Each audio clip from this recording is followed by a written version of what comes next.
Si la Navidad es la celebración del nacimiento de Jesús, Semana Santa viene a ser la conmemoración, o mejor dicho, el luto que se guarda por su muerte, una época que invita a la reflexión y una época en la que en la televisión suelen pasar muchas películas con dicha temática. Sin embargo, a inicios de la primera década del 2000 hubo una película que fue bastante controversial. Hola, ¿qué tal amigos? Yo soy Matt y en esta ocasión voy a dar mi opinión sobre la película La Pasión de Cristo.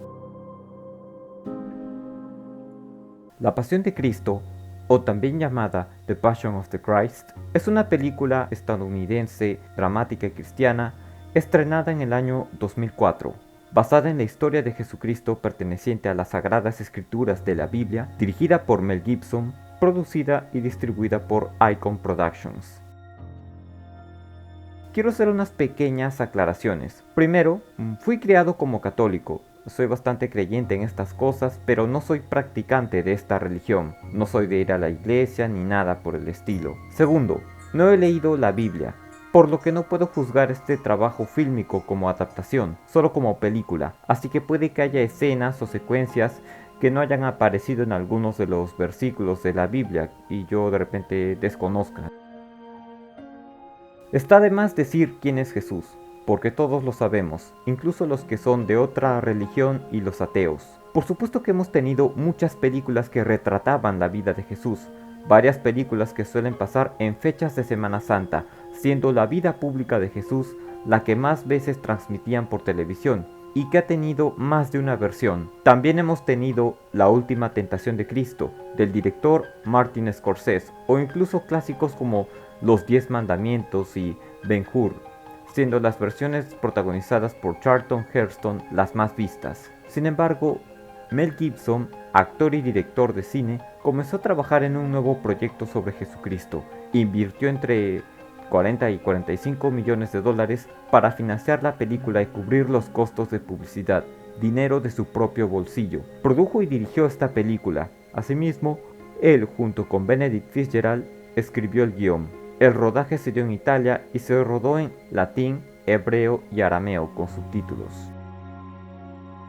Y así llegamos al año 2004, uno de los mejores años para la industria del cine, el año en el que tuvimos las tan recordadas secuelas de Shrek y Spider-Man, siendo esta considerada la mejor película del arácnido, el año en el que tuvimos la tercera entrega de la saga Harry Potter, que marcó un rumbo más oscuro para la saga, y considerada la mejor película de este mundo mágico de J.K. Rowling. El año en el que tuvimos la secuela de Scooby-Doo. El año en el que Robert Zemeckis nos trajo una película que se convertiría en un clásico de Navidad, El Expreso Polar. El año en el que tuvimos películas como Los Increíbles por parte de Disney Pixar. El año en el que DreamWorks nos dio El Espantatiburones. El año en el que Wolfgang Petersen nos trajo Troya. El año en el que Zack Snyder debutó en la dirección con el remake de El Amanecer de los Muertos. El año en el que John Travolta y Thomas Jane protagonizaron una película de Punisher. El año en el que Wesley Snipes protagonizó por última vez una nueva entrega, la tercera, de Blade.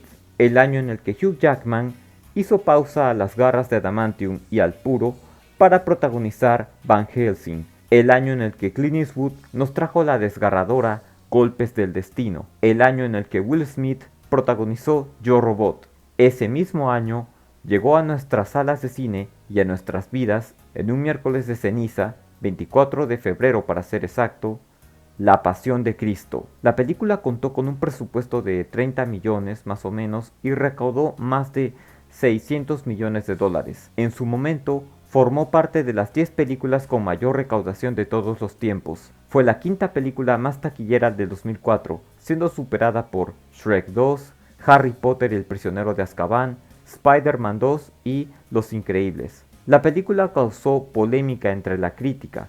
La acusaban de ser pretenciosa, exagerada, violenta y antisemitista, pero el público le dio su aprobación. La película narra las últimas 12 horas de Jesús de Nazaret antes de morir crucificado. El diseño de producción es extraordinario, todo el trabajo utilizado en los escenarios, los exteriores que se rodaron en Matera y Craco, mientras que los interiores fueron rodados en los estudios Cinecittà.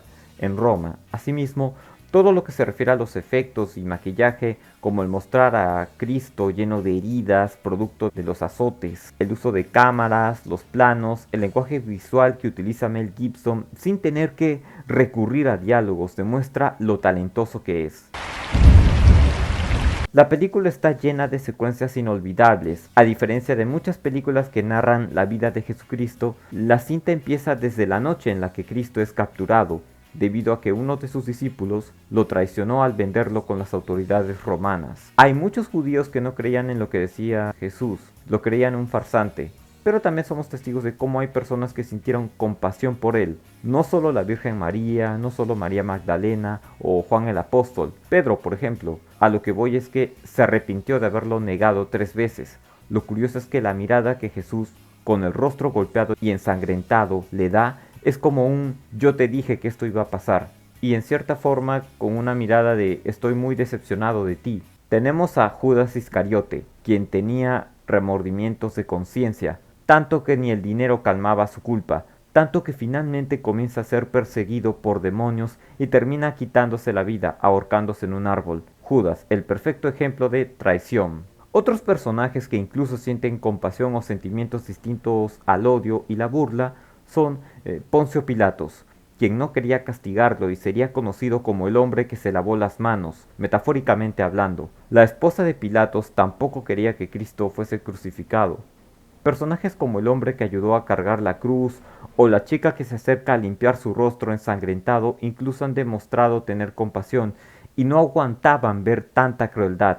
Hasta Barrabás, quien al ser liberado se burlaba de la gente, su repugnante cara lo decía todo, pero la sonrisa cambiaba cada vez que volteaba a ver a Jesús. Por lo menos eso fue lo que yo vi en esta película. Asimismo, también hubo quienes disfrutaban de ver cómo Cristo era castigado, y no lo digo por los soldados romanos o los judíos, sino por una figura encapuchada que vemos a lo largo de la película, Satanás, quien aparece en un determinado momento con un bebé en sus brazos, un bebé con un rostro de anciano, prácticamente ambos burlándose de Jesús, como quien diciendo, yo sí cuido a mi hijo, ¿dónde está tu padre? O incluso el bebé al que carga y que voltea a ver cómo lo torturan, es como si dijera, a mí sí me cuida mi padre y a ti quién te cuida. Muchas de estas apariciones de Satanás a lo largo de la película le dan pequeños tintes de película de terror. Todas estas secuencias están acompañadas de flashbacks de diversos momentos de la vida de Jesús, como cuando llega a Jerusalén por primera vez, la última cena, donde le revela a Pedro las 3 negaciones, o incluso fragmentos pequeños de la infancia y de su vida como carpintero, donde interactúa con su madre.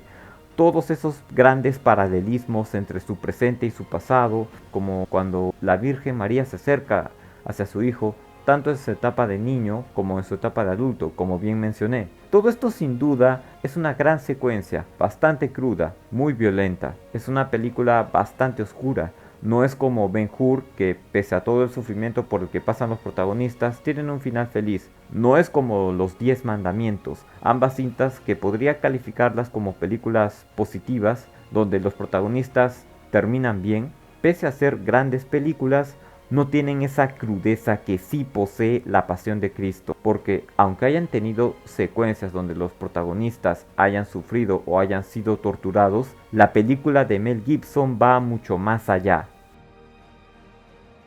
Llegó la hora de hablar de la secuencia de la crucifixión. En esta adaptación es donde he comprendido más a lo que se refería Jesús en la última cena, cuando compartía el pan y el vino con sus discípulos. Una secuencia en la que están presentes 2 criminales con los que Jesús es crucificado, Dimas y Gestas, siendo este último quien se burlaba todo el tiempo, e incluso tenemos esa magnífica secuencia del cuervo que da a entender que al no arrepentirse tendría un camino lleno de sufrimiento. Pero lo que más me impacta aquí son las 7 palabras de Cristo en la cruz. Padre, perdónalos porque no saben lo que hacen. Pese a todos los golpes, insultos, humillaciones que recibe de sus detractores, Él pide por ellos. Yo no podría si estuviese en esa posición, pero no hay duda de que era porque se trataba del Hijo de Dios. Te aseguro que hoy estarás conmigo en el paraíso. Esto es interesante. No sabemos qué crimen habrá cometido Dimas, si habrá robado a alguien, si habrá matado a alguien, etc.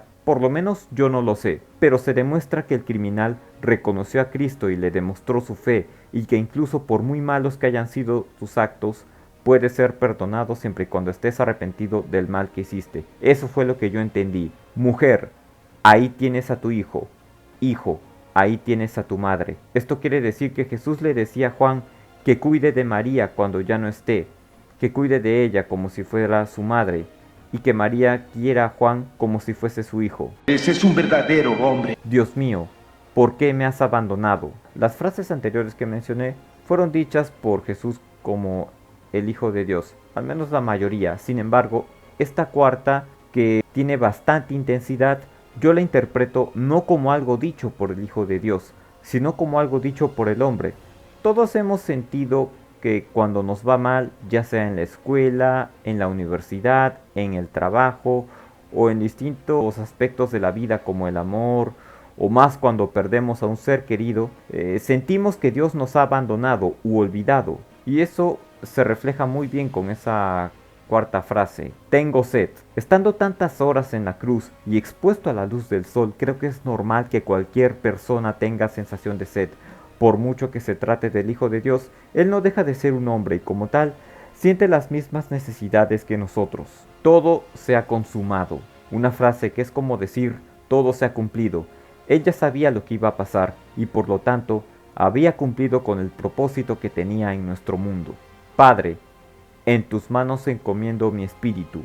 Lo último que dice Jesús, quien ya sentía que no podía más, quien ya estaba listo para morir. Las actuaciones son extraordinarias. Jim Caviezel como Jesús es excelente. Fue todo un gran reto para el actor interpretar a esta figura importante de la religión. Tuvo que aprender 3 idiomas, arameo, hebreo y latín, y se tuvo que someter a varias horas de maquillaje. Además, debido a que tuvo que soportar las bajas temperaturas, sobre todo en la noche, el actor se tuvo que someter a 2 cirugías cardíacas. Por último, fue alcanzado por un rayo, lo que le provocó una dislocación en el hombro, neumonía e hipotermia.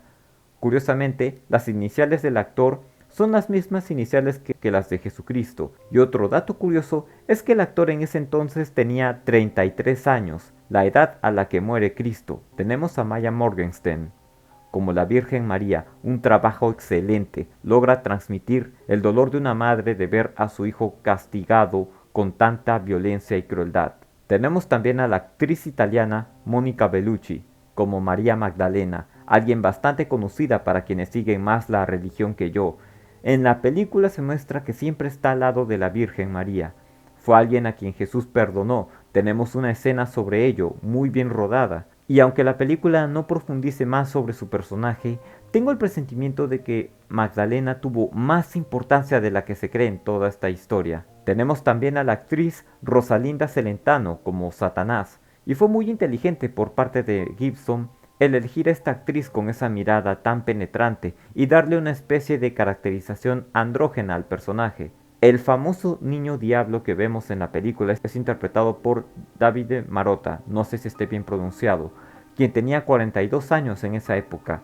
Fue elegido por el propio Mel Gibson para ese papel debido a la condición de enanismo que posee. Hay otros actores también presentes y todos cumplen con sus respectivos roles de manera extraordinaria. La banda sonora estuvo a cargo de John Dibny, la cual funciona de manera espectacular. En muchas ocasiones, solo con escuchar esa música me hace sentir que estoy viendo una película de terror. La Pasión de Cristo podrá tener muchas secuencias violentas, pero es una película extraordinaria que invita a la reflexión, llena de fe, e independientemente de las creencias que pueda tener el espectador, es una película con grandes virtudes cinematográficas, con grandes actuaciones, una extraordinaria dirección, con tintes de película de terror. Si han visto las películas de Gibson, durante las secuencias de los azotes de Cristo, es imposible no recordar películas como Corazón Valiente. La violencia y crueldad mostradas en la película son bastante fuertes y se ha convertido en otro gran clásico para ver en Semana Santa. Y a diferencia de clásicos como Ben-Hur o Los 10 Mandamientos, esta película va mucho más allá, al mostrarnos nuevamente un protagonista que pasa por mucha carga física, por mucha crueldad, por muchas torturas. En una nota del 1 al 10, yo le doy un 10. La película obtuvo 3 nominaciones en los Oscar. Mejor maquillaje, premio que perdió contra Lemony Snicket, una serie de eventos desafortunados del director Brad Silberling. Mejor banda sonora, pero lo perdió contra Descubriendo el País de Nunca Jamás, del director Mark Foster. Y mejor fotografía, pero lo perdió contra El Aviador, del director Martin Scorsese, el tío cine, el maestro del cine. La Pasión de Cristo, pese a sus grandes virtudes, presenta una historia que todo el mundo conoce, hasta el que es ateo. Sin embargo, lo que tiene de especial esta película es su narrativa, la dirección, entre otros factores mencionados. Ahora, esa historia que ya hemos visto muchas veces, perteneciente a la religión, ha tenido mucha influencia en el mundo, en sucesos históricos como la Segunda Guerra Mundial, así como su influencia en otros medios como libros y cómics. Superman, por ejemplo, es un personaje que siempre ha sido visto como una figura mesiánica, siendo la adaptación de Zack Snyder la más notoria. Incluso esa temática del elegido ha sido explotada en franquicias como Star Wars, Matrix, Dune y Harry Potter. Incluso debo decir que la Pasión de Cristo en algunos países fue prohibida, incluso originó protestas religiosas. En Israel nunca llegó a los cines. Los gobiernos árabes y musulmanes se opusieron a su estreno. El Papa en ese entonces, Juan Pablo II, dio su aprobación asegurando que Cristo fue castigado con la misma severidad que se vio en la película. Se sabe que pronto habrá una secuela y que Mel Gibson estará a cargo de la dirección. Y bueno, esa es toda mi opinión. Muchas gracias por haber visto este video. Espero que les haya gustado. Si desean, comenten qué les pareció la película. Por favor, no olviden darle like al video, suscríbanse, compártanlo con sus amigos, de esa forma el canal podrá seguir creciendo, y activen la campanita para que les avise cuando suba videos. Síganme en redes sociales. Espero que hayan pasado o estén pasando una feliz Semana Santa. Volveré comentando más películas. Mantengan los ojos abiertos. ¡Chao!